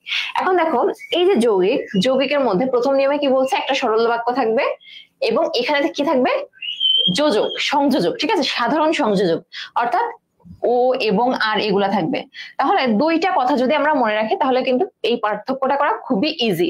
একটা হচ্ছে কি, জটিল বাক্যে থাকবে সাপেক্ষ সর্বনাম এবং নিত্য সম্বন্ধীয় অব্যয়, এবং আমাদের যৌগিক বাক্যে কি থাকবে? সাধারণ যোজক, বিশেষ যোজক, ঠিক আছে, বা সংযোজক, এই ধরনের কথা থাকবে, ঠিক আছে। সো দেখো এখানে একটা অপশন আছে, রহমত রাতে রুটি খাই আর রহিমা খায় ভাত, ঠিক আছে। সো এখানে দেখো রহমত রাতে রুটি খাই, এটা কিন্তু একটা সরল বাক্য, ঠিক আছে। এবং রহিমা ভাত খাই, ঠিক আছে, রহিমা ভাত খাই, এটাও কিন্তু একটা সরল বাক্য। এখানে দেখো এটাও সরল বাক্য, এটাও সরল বাক্য। আচ্ছা, এখানে জটিল আর যৌগিকের একটা বেসিক একটা পার্থক্য আছে, ঠিক আছে। এটা আমি জাস্ট বলি যে এখানে এখানে একটা সরল, দেখো একটা সরল বাক্য কি হবে আর একটা সরল বাক্যের সাথে যুক্ত হবে। কিন্তু দেখো আমরা যখন যৌগিক পড়লাম তখন কিন্তু কি ছিল, সরল বাক্য একটা ছিল এবং আরেকটা কি ছিল, আশ্রিত খণ্ড বাক্য ছিল, ঠিক আছে। আচ্ছা, এখন দেখো এই যে সাধারণ যোজক এখানে কিন্তু আর দ্বারা যুক্ত আছে, সো এটা কি হবে, যৌগিক বাক্য। ওকে, এরপর দেখো একইভাবে সরল বাক্য শুধুমাত্র কমা দ্বারা যুক্ত হয়েও, একটা সরল বাক্য যদি আরেকটা সরল বাক্যের সাথে শুধুমাত্র কমা দ্বারা যুক্ত হয়, ঠিক আছে। আচ্ছা, যদি একটা সরল বাক্য আরেকটা সরল বাক্যে, মনে করো আমরা জানতেছি যে ও এবং আর এগুলা থাকলে এগুলা থাকলে হচ্ছে যৌগিক বাক্য। এখন আমার ও এবং আর দিয়ে পরীক্ষায় আসেনি, আমার আসছে মনে করো এটা আসছে যে টাকা দাও বই কিনবো, টাকা দাও কমা বই, যদি এই কমাটা না থাকতো টাকা দাও বই কিনবো, সে মনে করো এই কমাটা নাই, টাকা দাও বই কিনবো, তখন কিন্তু কথাটা হয়ে যাবে সরল বাক্য। একটা কমা কিন্তু এত বড় একটা ডিফারেন্স তৈরি করে ফেলতেছে, ঠিক আছে। সো এই যে কমাটা দেখো একটা সরল বাক্যের সাথে কি হবে, আরেকটা সরল বাক্য, ঠিক আছে। এই যে একটা কমা দ্বারা যুক্ত হচ্ছে, এখানে কিন্তু দুইটা সরল বাক্য হয়ে গেছে, ঠিক আছে। সো দুইটা সরল বাক্য যদি কমা দিয়ে যুক্ত হয় তাহলে কিন্তু কি হবে, যৌগিক বাক্য, ঠিক আছে। আচ্ছা, ওকে, এখন দেখো নেক্সট এখানে একটা কথা আছে, এটা আমি আগেই বলছি। আচ্ছা, সো এগুলো গেল। এরপর দেখো সরল বাক্য কি হবে, বিশেষ যোজক দ্বারা। এখন বিশেষ যোজকের মধ্যে কথা আছে, এখানে জাস্ট এইটুকু মনে রাখলেই হবে, বিশেষ যোজক কিন্তু, অথচ, নতুবা, বরং, কিংবা, সুতরাং, অতএব এগুলা জানলেই হবে, ঠিক আছে। এগুলা দিয়ে যুক্ত হবে। তার বয়স বেড়েছে কিন্তু বুদ্ধি বাড়েনি। দেখো যেমন আমি যদি বলি মনে করেন বললাম যে মিহি পড়াশোনা করেছে, মিহি কি করেছে, পড়াশোনা করেছে কিন্তু জিপিএ 5 পাইনি, ঠিক আছে, কিন্তু জিপিএ 5 পাইনি। সো এই যে পড়াশোনা করেছে কিন্তু জিপিএ 5 পাইনি, মানে একটা কাজের যে ফল এটাই কিন্তু প্রকাশ করবে, ঠিক আছে, এই ধরনের যোজকে। সো এটা কিন্তু কি হবে তখন, তোমার যৌগিক বাক্যের মধ্যে যাবে, ঠিক আছে। কিন্তু জিপিএ 5 পাইনি, জিপিএ 5 পাইনি। ওকে, এখন দেখো এখানে যে আমি এই ধরনের কিন্তু অ্যাভেলেবেল আমরা এক্সাম্পল দিতে পারি, ঠিক আছে। যে মনে করো আমি বললাম যে তুমি পড়ো অথবা করো, তুমি পড়ো অথবা লেখো, ঠিক আছে, এরকম আমি বললাম। তারপরে আমি মনে করো তোমাকে বললাম যে তুমি যাও নতুবা তুমি জানতে পারবে না, ঠিক আছে। আমি বললাম যে তুমি যাও, তুমি সেখানে যাও নতুবা তুমি জানতে পারবে না, অর্থাৎ তুমি যদি সেখানে না যাও তাহলে কিন্তু তুমি বিষয়টা সম্পর্কে জানতে পারবে না, ঠিক আছে। আচ্ছা, অতএব, এখন দেখো অতএব দিয়ে যদি আমি বলি যে সে বরাবরই ভালো ছিল, অতএব তাকে আমরা ভালো মানুষই বলতে পারি, ঠিক আছে। এই ধরনের বিভিন্ন কথাবার্তা কিন্তু আমাদের সামনে আসতে পারে, ঠিক আছে। ওকে, এখন দেখো এরপরে আরো কিভাবে থাকতে পারে, কর্তা কর্মহীন শুধুমাত্র একটি ক্রিয়া, ঠিক আছে। কি থাকতে পারে, কর্তা কর্মহীন শুধুমাত্র একটি ক্রিয়া থাকতে পারে। আচ্ছা, এবং সাধারণ যোজক থাকতে পারে, যেমন বা, অথবা, ঠিক আছে, এগুলো আর কি। ওকে, সো আমরা দেখলাম যে বাক্য প্রকরণে সরল বাক্য, জটিল বাক্য, যৌগিক বাক্য, এগুলো কিন্তু আমরা দেখলাম। আচ্ছা, এখন দেখো শুধুমাত্র বাক্যের কিন্তু এই প্রকারভেদই না, এছাড়াও কিন্তু আরো অন্যভাবেও কিন্তু বাক্যকে প্রকারভেদ করা যায়, ঠিক আছে। এটা কিন্তু আমরা দেখলাম গঠনগতভাবে, এটাকে কি দেখলাম আমরা, গঠনগতভাবে, ঠিক আছে। এরপরে দেখো আমরা যদি দেখি সেটা হচ্ছে বাক্যকে কিন্তু যে ক্রিয়া, ঠিক আছে, ক্রিয়া থাকা বা না থাকার উপর ভিত্তি করে কিন্তু দুই ভাগে ভাগ করা যায়, ঠিক আছে। সো ক্রিয়া থাকা বা না থাকার উপর ভিত্তি করে কয় ভাগে ভাগ করা যায়, দুই ভাগে। আচ্ছা, এখন এখন আমাদের সাথে যারা ক্লাসে আছো তাদেরকে আমি একটা ছোট করে একটা কথা বলি, সেটা হচ্ছে অনেকে আমরা মনে করি বাসায় পড়াশোনা করব, ঠিক আছে, যে বাসায় পড়াশোনা করব, পরীক্ষার সময় পরীক্ষা দিব, যা হয় হবে বা ইনশাল্লাহ চান্স হবে। এখন এই যে বাসায় পড়াশোনা করব, পরীক্ষা দিব, এই তুমি যদি বাসায় পড়াশোনা করো, তোমাকে কিন্তু মানে অ্যাসেসমেন্ট করার সুযোগ শুধুমাত্র ওই যে পরীক্ষার হল এটা ছাড়া কিন্তু নাই, ঠিক আছে। শুধুমাত্র তোমাকে অ্যাসেসমেন্ট করার, তোমার নিজেকে যাচাই করার জায়গা কিন্তু তোমার পরীক্ষার হল ছাড়া নাই। কারণ যখন তুমি বাসায় নিজে, তুমি মনে করো যে নিজে পড়বা, নিজে পরীক্ষা দিবা, নিজে 50টা প্রশ্ন সলভ করবা, 100টা প্রশ্ন সলভ করবা, দেখি আমি কত মার্ক পাই, নিজেকে তুমি বলতে পারো যে আমি এইভাবেই তো যাচাই করতে পারি। কিন্তু আসলে কিন্তু বিষয়টা ওরকম না, তোমাকে যাচাই করতে হবে অন্যদের সাথে নিজেকে, ঠিক আছে। যে অন্যদের সাথে নিজেকে, অর্থাৎ মনে করো 100 জন পরীক্ষা দিচ্ছে, তার মধ্যে তুমি কত মার্ক পেয়ে তোমার কত পজিশন আসতেছে, ঠিক আছে। তুমি মনে করো 75 মার্ক পেয়ে তোমার পজিশন আসতেছে মনে করো 17তম, ঠিক আছে, 17তম। তাইলে তোমাকে কম্পিট করতে হবে কিন্তু এই 100 জনের সাথে, ঠিক আছে। এখন মনে করো তুমি 55 মার্ক পাচ্ছ, যে এই যে 17তম পজিশন আসতেছে, আরেকজন মনে করো সে 55 মার্ক পাবে, কিন্তু তার পজিশন মনে করো চলে যাবে তোমার প্রায় 1000-এর উপরে, ঠিক আছে।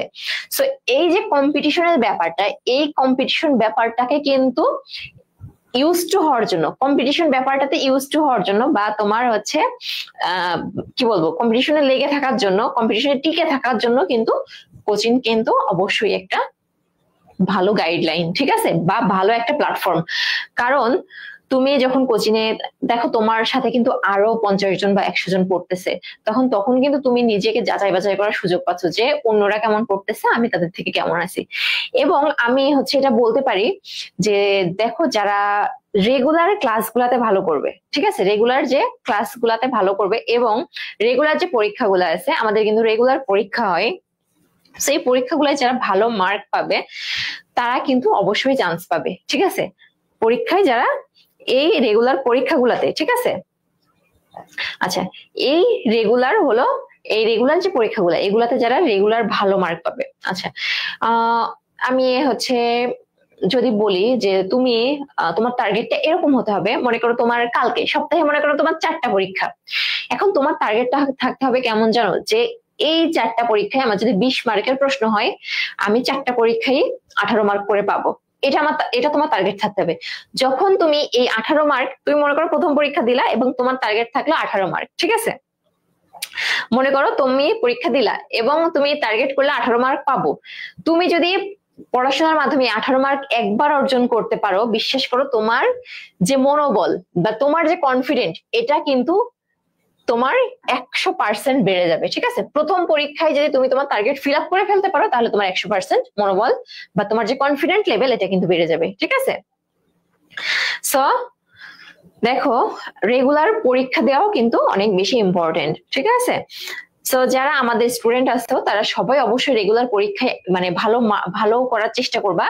এবং দেখো, যারা আমাদের স্টুডেন্ট না, আমাদের সাথে পরবর্তীতে ভর্তি হওয়ার চিন্তা করতেছো বা আমাদের সাথে পড়াশোনা করার চেষ্টা করতেছো, মানে চিন্তা করতেছো, তারাও কিন্তু জেনে আসো যে আমাদের এখানে ভর্তি হলে কিন্তু আমাদের স্টুডেন্টদের সাথে কম্পিট করে তুমি তোমার নিজেকে যাচাই করার সুযোগ পাবে, ঠিক আছে।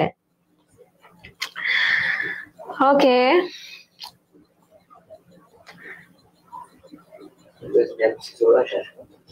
আচ্ছা, ঠিক আছে। এরপর দেখো আমরা নেক্সটে যাই। নেক্সটে হচ্ছে আমাদের তাহলে বাক্যের হচ্ছে দেখো কি ছিল, সক্রিয় বাক্য এবং অক্রিয় বাক্য, ঠিক আছে, মানে ক্রিয়া থাকবে এবং একটাতে ক্রিয়া থাকবে না, ঠিক আছে।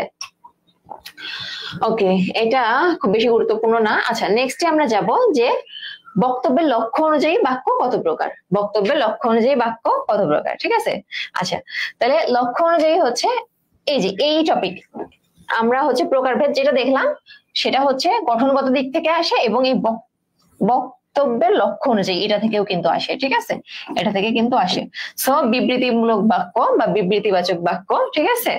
আচ্ছা, কোন বিষয়ে ইতিবাচক বা নেতিবাচক যে কোনো বিষয়ে বলবে, ঠিক আছে। যেমন আমরা রোজ বেড়াতে যেতাম, এখানে সাধারণ একটা কথা বিশ্লেষণ করছে। আচ্ছা, নেক্সট দেখো প্রশ্নবাচক, ঠিক আছে, অর্থাৎ কোনো কিছু জানতে চাইবে, ঠিক আছে। যেমন দেখো সুন্দরবনকে কোন ধরনের বনাঞ্চল, প্রশ্নবাচক, ঠিক আছে। সো প্রশ্ন করবে প্রশ্নবাচক বাক্যে। আচ্ছা, এরপর দেখো অনুজ্ঞাবাচক। অনুজ্ঞা বলতে তোমার কি বোঝাবে, আদেশ, নিষেধ, অনুরোধ, ঠিক আছে, প্রার্থনা। যেমন তোমাকে বললো যে রোদে খেলতে যেও না, এখানে বলা হলো যে রোদ্রে খেলতে যেও না, রোদ্রে খেলতে যেও না, কোন ধরনের বাক্য? তাহলে কিন্তু এখানে কি তোমাকে কিন্তু আদেশ করা হচ্ছে, ঠিক আছে, যে রোদে তোমাকে এখন খেলা করতে যাওয়া হবে না, ঠিক আছে, বা তোমাকে উপদেশ দিচ্ছে যে ভালো কাজ করো, ভালো কিছু পাবে, ঠিক আছে। তাহলে এগুলা কি হবে তোমার এই অনুজ্ঞাবাচক বাক্য, ঠিক আছে।